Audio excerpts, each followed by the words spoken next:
ये सर्वविदित है कि मर्यादा पुरुषोत्तम श्री राम जी ने चाहे जो परिस्थिति रही हो, उन्होंने कभी भी मर्यादा का उल्लंघन नहीं किया। आज उन्हीं के नाम पर देश के अंदर तमाम मर्यादाओं को तार तार किया जा रहा है और नफरत के तलवार से गंगा जमनी तहजीब की चादर को तार तार करने का कुप्रयास हो रहा है। ये दुर्भाग्यपूर्ण स्थिति है। आज हमें समझना होगा कि आज हमारा देश आर्थिक संकट से घिर गया है। महंगाई अपनी चरम सीमा पर है, बेरोजगारी है, व्यापार हमारी चौपट हो रही है और पूरे दुनिया के अंदर हमारे देश की बदनामी हो रही है।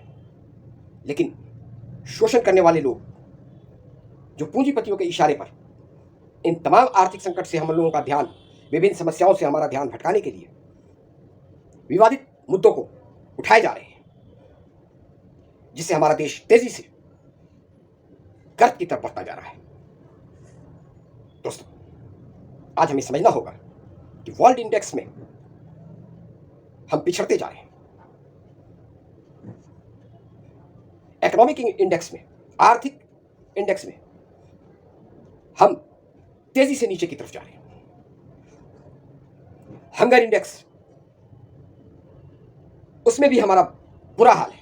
लोगों को भरपेट भोजन तक उपलब्ध नहीं है। पौष्टिक की तो बात ही करना दूर है।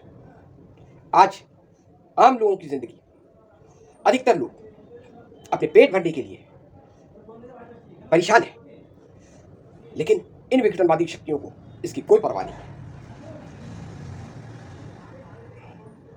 एजुकेशन इंडेक्स भी हमारा पिछड़ चुका है और दुर्भाग्य है जो मीडिया पूंजीपतियों के कब्जे में आ गया है और टीवी पर बैठे एंकर जो पूंजीपतियों की नौकरी कर रहे हैं, पूंजीपतियों के इशारे पर चलते हुए उनके एजेंडे को आगे बढ़ाते हुए नफरत का कारोबार कर रहे हैं और उनका स्तर 180 देश के अंदर हमारे देश का मीडिया 150 नंबर पर पहुंच गया। दुर्भाग्यपूर्ण स्थिति है। हमारे बैंक दिवालिया हो रहे हैं। तमाम सार्वजनिक उपकरण तेजी से कौड़ियों के भाव बेचे जा रहे हैं और हमारे देश के पूंजीपति उसे खरीदते जा रहे हैं। दुनिया के अंदर सबसे ज्यादा हमारे देश में रसोई गैस महंगा है, लेकिन इन बातों पर टीवी पे बैठे पूंजीपति के कर्मचारी कोई डिबेट नहीं कराते। उन्हें ले दे के विवादित मुद्दों पर बहस करने कराते जा रहे हैं और लोगों को बुनियादी समस्याओं से भटकाते जा रहे हैं। दोस्तों, आज हमें समझना होगा कि आर्थिक स्थिति हमारी चौपट हो गई है और डॉलर के मुकाबले हमारा रुपया 77.4 तक पहुंच गया है और अर्थशास्त्रियों का कहना है कि 6 महीने के अंदर डॉलर के मुकाबले हमारा रुपया 82-85 तक पहुंच सकता है। जब डॉलर के मुकाबले हमारे पैसे की कीमत घटती जाएगी तो जो भी चीजें इंपोर्ट करनी होगी उसके लिए हमें अधिक धन देना होगा।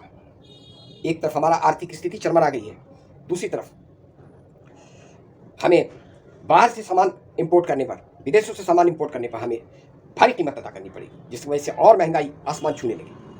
दोस्तों, आज जरूरत है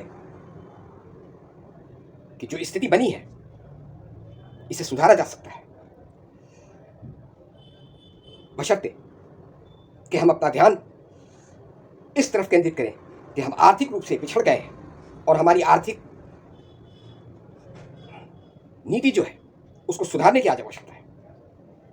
आज जरूरत है कि हमें मेल मिलाप के साथ इकट्ठा होकर रहकर अपने देश की खुशहाली के लिए इन विवादित मुद्दों से ऊपर उठकर अपनी बुनियादी समस्याओं के लिए काम करना होगा।